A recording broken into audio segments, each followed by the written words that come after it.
చీర అందమంతా చీరకట్టులోనే ఉంది. ఇలా 9 ప్లీట్స్ పళ్ళు వస్తే దాని లుక్కే వేరు. అదెలాగో ఈ వీడియోలో చూపిస్తాను. ఫస్ట్ శారీని ఇలా రివర్స్ వేసుకొని ఫస్ట్ పళ్ళుని ఎంత కావాలో ఫోల్డ్ చేసుకోవాలి. తర్వాత శారీకున్న మరో వైపుని తీసుకొని వచ్చి దాని మీద పెట్టేయాలి. పెట్టిన తర్వాత ఐరన్ చేసుకోవాలి. ఇలా శారీని ఫోల్డ్ చేసుకుంటూ ఐరనింగ్ అయితే చేసేసుకోవాలి. తర్వాత శారీని ఓపెన్ చేసి ఫస్ట్ పళ్ళుని ఓపెన్ చేసి మిగిలిన పోర్షన్ని మళ్ళీ ఫోల్డ్స్ చేసుకోవాలి.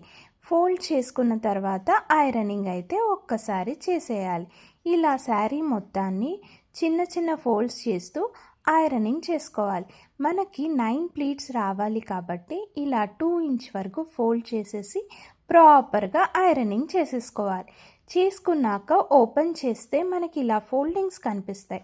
ఇలా ఒక్క ఫోల్డింగ్ని వదిలేసి మరో ఫోల్డింగ్ని హోల్డ్ చేస్తూ శారీని మొత్తం ప్లీటింగ్ ఇలా చేసేసుకోవాలి. ఐరన్ చేసి కౌంట్ చేద్దాం. 1 2 3 4 5 6 7 8 9.